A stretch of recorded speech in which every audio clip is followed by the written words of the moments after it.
इसके पीछे क्या मंशा रही? सवर्ण आयोग का गठन क्यों किया जाए? आपको क्यों लगता है कि सवर्ण आयोग का गठन होना चाहिए? केंद्र सरकार द्वारा यूजीसी कानून लागू होने के बाद कोर्ट ने उस पर रोक भले ही लगा दी हो, लेकिन कहीं न कहीं यूजीसी को लेकर सवर्ण समाज के मन में काफी गुस्सा है। तमाम जगहों से सोशल मीडिया पर ये खबरें आती रहती हैं कि लोग इसको लेकर केंद्र सरकार को कोस रहे हैं, केंद्र सरकार के विरोध में तमाम बातें सामने आ रही हैं। इन सब मामलों पर बात करने के लिए हमारे साथ सुप्रीम कोर्ट की अधिवक्ता रीना सिंह हैं। उन्होंने भी इस यूजीसी कानून को लेकर चिट्ठी लिखी थी, उन्होंने विरोध जताया था और तमाम अपने तरीके से उन्होंने इस यूजीसी कानून के खिलाफ विरोध जताए थे। इसके अलावा भी उन्होंने कई ऐसी याचिकाएं, जनहित याचिकाएं की हैं जो कि सुप्रीम कोर्ट में लंबित हैं, उस पर भी हम उनसे बात करेंगे। बहुत बहुत स्वागत है आपका रीना जी हमारे इस खास कार्यक्रम में। रीना जी, सबसे पहले हम यूजीसी कानून की बात करते हैं, क्योंकि यूजीसी कानून जिस तरह से केंद्र सरकार ने लागू किया, हालांकि कोर्ट ने उसको रोक दिया है, लेकिन उसको लेकर के जो सवर्ण समाज है वो खासा आक्रोशित है, उनके मन में गुस्सा है। क्या कहेंगी इस कानून पर और आपने अपनी तरफ से क्या चिट्ठी लिखी थी? देखिए, इसमें जो हमारा जो सबसे बड़ा कहना है वो ये है कि भाई जो यूजीसी है एक तरीके से वो एक शैक्षिक संस्थान है, और अगर शिक्षा वाली स्थल पे ऐसा आप जातीय भेदभाव कर रहे हैं, और दूसरा वो कि आप जनरल कैटेगरी को सेफगार्ड करने के लिए आपने कुछ नहीं दिया है, तो ये बिल्कुल एक तरफा है। और दूसरा, कोई भी जो संस्थान है, यूजीसी ने अगर ऐसा जो नियम लाए तो उनका आधार क्या था, क्या ये किसी पॉलिटिकल उससे इंस्पायर्ड थे, मोटिवेटेड थे, और अगर कोई पॉलिसी बनती है, उसके बाद सरकार का कोई गैजेट इशू होता है, तो उसके पीछे एक पूरी कार्रवाई होती है ब्यूरोक्रेट्स। तो यहाँ पे ये जानने का जरूरत है कि उन्होंने कौन सा ऐसा डाटा देख करके करा कि आपने जो एक शोषण है वो जनरल कैटेगरी का नहीं हो रहा है। दूसरा, जो सुप्रीम कोर्ट का एक फैसला था, जो जो दक्षिण भारत की एक स्टूडेंट ने सुसाइड कर ली थी, वो आधार जो यूजीसी ने कहा वो सिर्फ एक रैगिंग को लेकर के था, एंटी रैगिंग था। अब एंटी रैगिंग चीज को आपने जातीय नाम दे दिया, उसको जातीय पहचान दे दी कि जो एक स्वर्ण समाज के साथ वो भी टारगेट करके, तो आप तो सीधा ही टारगेट कर रहे हैं। तो आर्टिकल 14 कॉन्स्टिट्यूशन आर्टिकल 15 के खिलाफ है ये बिल्कुल, कि भाई जो आपकी के राइट टू इक्वालिटी, तो आपने तो इक्वालिटी रही कहाँ गई, आप ये तो बिल्कुल ही असंवैधानिक हो गया। और जिसके कारण सुप्रीम कोर्ट ने इसके ऊपर तत्काल प्रभाव से रोक लगा दी। तो देखिए, जब आपकी गाइडलाइंस ये कह रही है कि भाई जो अपर कास्ट के पास या बाकी लोगों के पास कोई भी ऐसा टूल नहीं है कि वो कंप्लेनेंट को आप क्वेश्चन कर सके, तो आपने तो बिल्कुल बाउंड्री लेस कर दिया है। तो ये सबसे बड़ा इसके अंदर फ्लॉ था। और दूसरा फिर ये है कि जो बच्चे पढ़ रहे हैं, अगर उनके ऊपर कोई चार्जेस फ्रेम होते हैं और आप उसके बाद पुलिस को फ्रेम कर लेते हैं, तो आपने उनके तो करियर को शुरू होने से पहले ही चौपट कर दिया, तो आप युवा को ही टारगेट कर रहे हैं, तो भविष्य कहाँ रह जाता है। तो यही सब मुद्दे थे जिसको लेकर के हमने विरोध किया, और मामला भी न्यायालय के समक्ष विचाराधीन। जी, नहीं, एक सवाल आपसे है कि जैसे एक चर्चा आई बीच में कि यूजीसी कानून बहुत पहले बनाया गया था, लेकिन उसमें ये संशोधन करके फिर से इसको अचानक से लागू करना, पूरे देश में हो हल्ला होना, तो ये कहाँ तक जायज था और इसके पीछे क्या मंशा रही होगी? क्या लगता है आपको? देखिए, यूजीसी की गाइडलाइंस थी 2012 की, जिसका आधार ये था कि आप किसी भी तरीके से धार्मिक आधार पर किसी को टारगेट नहीं कर सकते। बिल्कुल ठीक बात। और उसके अंदर ताकि ये जो इक्वालिटी है, जो बच्चे स्कूल कॉलेजेस में पढ़ रहे हैं उनके अंदर ये भेदभाव ना हो। पर ये जो अब 2026 की इक्विटी गाइडलाइंस ला करके आपने ये कह दिया SC के ST OBC को आपने बिल्कुल एक क्लियर डिफाइन करके कि अगर आप इनको हैरेस करेंगे। और दूसरा क्या है कि सरकार के पास जब डाटा ही नहीं है, 1931 के बाद कोई भी जातीय जनगणना नहीं हुई, 2011 के अंदर जो जातीय जनगणना हुई उसका डाटा सरकार ने साझा नहीं किया, और दूसरा एक तरीके से सरकार ने ये कह दिया कि हम इस डाटा को हम उजागर नहीं करेंगे क्योंकि इसके अंदर कुछ डिस्क्रिपेंसी है। तो जब आपके पास डाटा अवेलेबल ही नहीं है, तो आपने किस आधार पे जातीय चीजों को टारगेट किया? तो ये हमारा एक बड़ा पॉइंट है इसको।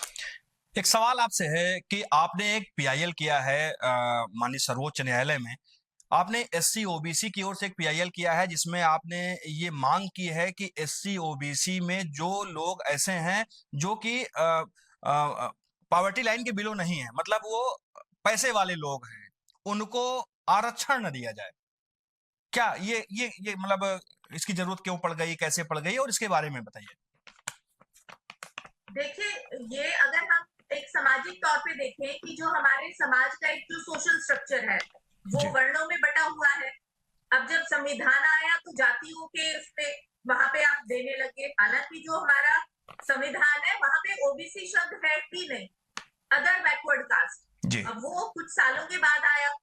अब दूसरा ये है कि 1950 में संविधान आने के बाद आप आरक्षण दे रहे हैं, चुनाव के उसमें आप जातिगत आरक्षण दे रहे हैं, जी। पर देश में अभी भी गरीबी है। जी। अब आप देखिए 150 करोड़ जनसंख्या में से 85 करोड़ लोगों को सरकार जो फ्री राशन दे रही है वो गरीबी के आधार पे दे रही है। जी। वो आपको कोई भी वैसा जो अगर इतना बड़ा पैसा खर्च कर रही है वो आपकी जाति देख करके तो पैसा खर्च नहीं कर रही है ना, बिल्कुल। वो आपकी गरीबी देख करके खर्च कर रही है। जी।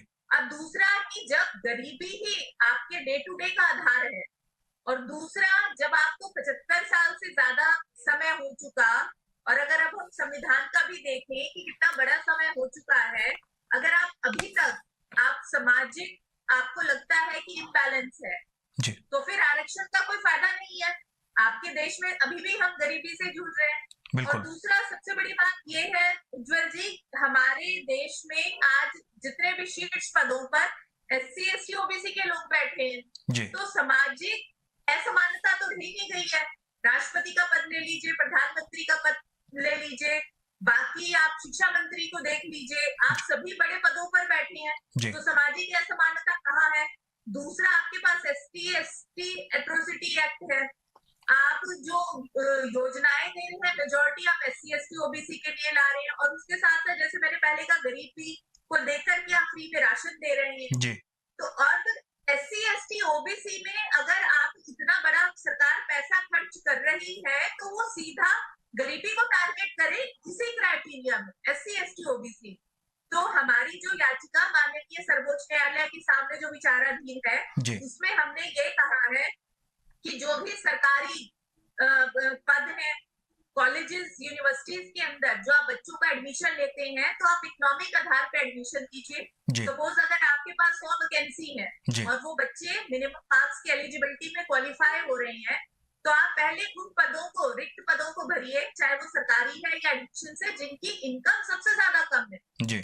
आप बाकी उसमें आप कास्ट का सर्टिफिकेट बनाते हैं, कास्ट के सर्टिफिकेट में फर्जी को बनते हैं। अब पता चला कि आपके परिवार के अंदर 5 आईएएस हैं, पर आपके जो बच्चे हैं वो फिर भी वहां पे एससी एसटी का कोटा लेकर के आ रहे हैं, तो आपको जरूरत क्या है रिजर्वेशन की? जी। तो हमने ये चीज रखा है कि आप इकोनॉमिक आधार पे भरते चले जाइए, और उसके बाद जो रहता है वहां पे कोई वैकेंसीज है फिर वो आप अपने हिसाब से देखिए। दूसरा हमने ये प्ली ली है कि जो ऑलरेडी एफ्लुएंट है फैमिलीज, जी। जो सरकारी नौकरी है जिनकी, वो किसी भी तरीके से आरक्षण के लिए एलिजिबल ना हो। जी। तो ये भी जो इसमें केंद्र सरकार ने अपना जवाब दाखिल करना है, जी। और मार्च के लिए जो डेट है वो भी पेंडिंग। तो इस पे क्या अभी तक न्यायालय का कोई कमेंट आया इस पे? नहीं, देखिए न्यायालय ने जब ये याचिका एडमिशन के स्टेज पे माननीय सर्वोच्च न्यायाधीश ने, चीफ जस्टिस ने इसमें खुद ही कहा था कि आपका ये जो है आपको बहुत लोग विरोध करेंगे, जी। आप विरोध के लिए उसमें तैयार रहिएगा। जी। क्योंकि आप ये देखिए कि ये तो एक तरीके से जितने भी अभी एससी एसटी ओबीसी के जो लोग हैं जो बड़े पदों पर बैठे हैं, तो हम सीधा उनको चैलेंज कर रहे हैं। बिल्कुल। कि आप अपने ही, हमने कोर्ट के अंदर ये कहा है कि आप एससी एसटी ओबीसी की जो परसेंटेज दे रहे हैं हम उसको चैलेंज नहीं कर रहे, पर आप उसी परसेंटेज के अंदर जो गरीब परिवार है उनको पहले मान्यता दीजिए, बजाय इसके कि जिसकी सालाना आय 50 लाख है उसको आरक्षण की जरूरत नहीं है। आप पहले इसको अपॉर्चुनिटी दीजिए जिसके परिवार की आय 1 लाख है, 1 लाख से कम है, मिनिमम इनकम से आप स्टार्ट कीजिए। तो न्यायालय ने इस चीज को अप्रिशिएट किया, एडमिट किया, नोटिस इशू हुआ है, और साथ साथ कोर्ट ने इसमें कहा है कि चैलेंजेस होंगे। और हालांकि इसमें बहुत लोग आए हैं विरोध करने के लिए, क्लास 4 के सरकारी ग्रुप्स भी आए हैं जो ये कह रहे हैं कि हम इस चीज का विरोध करते हैं, ऐसे आरक्षण ना दिया जाए। ओके। एक और अभी आपने पीएम को एक चिट्ठी लिखी थी, प्रधानमंत्री को, सवर्ण आयोग का गठन करने के लिए। क्या किस स्टेज में है? जैसे प्रधानमंत्री को आपने चिट्ठी लिखी सवर्ण आयोग बनाया जाए, तो क्या प्रधानमंत्री की ओर से कोई उस पे आपको कोई लेटर या कुछ ऐसा कोई आश्वासन मिला है? देखिए, जो सोशल एम्पावरमेंट डिपार्टमेंट है मिनिस्ट्री को, वहां पे उस लेटर को प्रेषित कर दिया गया था। एक अधिकारी अपॉइंट हुआ और वहां पे उनके यहाँ से हमें ये रिस्पॉन्स आया था कि भाई हम आपके इस पे अभी विचार कर रहे हैं। जो अभी उन्होंने कोई फैसला तो किया नहीं है, क्योंकि अभी किसी भी तरीके के आयोग के गठन के लिए कोई नोटिफिकेशन आया नहीं है। तो हमें उम्मीद है, और उसके बाद हमने रिमाइंडर और अपडेशन के लिए भी भेजा है, जिसमें अभी हमें कोई कंक्रीट वैसा जवाब नहीं उन्होंने कहा है कि हम स्वर्ण आयोग का गठन करेंगे। नहीं, इसके पीछे क्या मंशा रही? सवर्ण आयोग का गठन क्यों किया जाए? आपको क्यों लगता है कि सवर्ण आयोग का गठन होना चाहिए? देखिए, जो सबसे बड़ा ये है कि जो SC/ST एक्ट है, SC/ST एक्ट के अंदर सबसे ज्यादा बड़ा जो टारगेट है वो स्वर्ण लोग हैं। वो तो वहां पे क्लियर डिफाइंड है। बिल्कुल। अब स्वर्णों के प्रोटेक्शन के लिए, जातिगत प्रोटेक्शन के लिए कोई ऐसा आयोग नहीं है। क्या स्वर्ण इस देश के नागरिक नहीं है? क्या संविधान हमारे ऊपर एप्लीकेबल नहीं होता, या फिर हमें एक्सक्लूड करके है? तो हमारी बात रखने के लिए कोई नहीं है। दूसरा जो सबसे इंपॉर्टेंट है, स्वर्णों के जो गरीब बच्चे हैं, जो गरीब परिवारों के लोग, उनके हितों की रक्षा कौन करेगा? अब आप ये देखिए कि किसी IAS के बच्चे अगर कॉलेज में पढ़ रहा है और उसी कॉलेज में एक स्वर्ण ऑटो चलाने वाले का बच्चा पढ़ रहा है, अगर दोनों के बीच में झगड़ा हुआ और ऑटो चलाने वाले के बच्चे ने उसको जातिगत गाली दे दी, तो उसके ऊपर तो मुकदमा दर्ज हो गया। बिल्कुल। कि भाई उसका अपमान किया है। एक तो वो ऑलरेडी गरीब है, उसके हितों की रक्षा कौन करेगा गरीबी के कारण? अब यहाँ पे जो IAS का बच्चा है, वो तो उसको तो डिस्काउंटेड स्कॉलरशिप भी लेकर के वो वहां पे फीस दे रहा है, आधी से कम फीस दे रहा है। अब गरीब स्वर्ण ऑटो वाले का बच्चा है, वो पूरी फीस दे रहा है। क्या स्वर्ण जाति में जन्म लेना अपराध हो गया है? और आप दूसरा ये देखिए कि अभी 10 दिन पहले माननीय सर्वोच्च न्यायालय के सामने मुद्दा आया, हालांकि किसी दूसरी चीज को लेकर के था, कि भाई जो लोअर कास्ट के अंदर धर्म परिवर्तन करके लोअर कास्ट का हिस्सा बनना, कि एक जाट समुदाय से थे वो SC/ST, उन्होंने कहा कि अब मैं धर्म परिवर्तन हो गया है मेरा और अब मैं बुद्ध बन गया हूँ। तो माननीय सर्वोच्च न्यायाधीश ने इस चीज में कमेंट किया कि ये क्या फ्रॉड है, कि अभी तो आप जाट थे, आप खुदिया जाट है, और ये ऑन रिकॉर्ड है बात, आप खुदिया जाट है, अगर आपने धर्म परिवर्तन करके बुद्धिज्म को अपना लिया है, तो आप कैसे माइनॉरिटी बन गए? ये क्या फ्रॉड है? इसकी जांच की जाएगी। तो ऐसे बहुत सारी चीजें हैं कि जो अभी सरफेस में नहीं है। अब जब तक कोई आयोग नहीं बनेगा तो इसकी जांच कौन करेगा? तो ये हमारी सबसे बड़ी मांग है। इसलिए आपने सवर्ण आयोग बनाने की मांग करी। जी ठीक है, बहुत बहुत धन्यवाद आपका हमारे साथ जुड़ने के लिए और तमाम इस तरह तमाम बातों के लिए, तमाम जानकारियों के लिए। आभार, बहुत बहुत।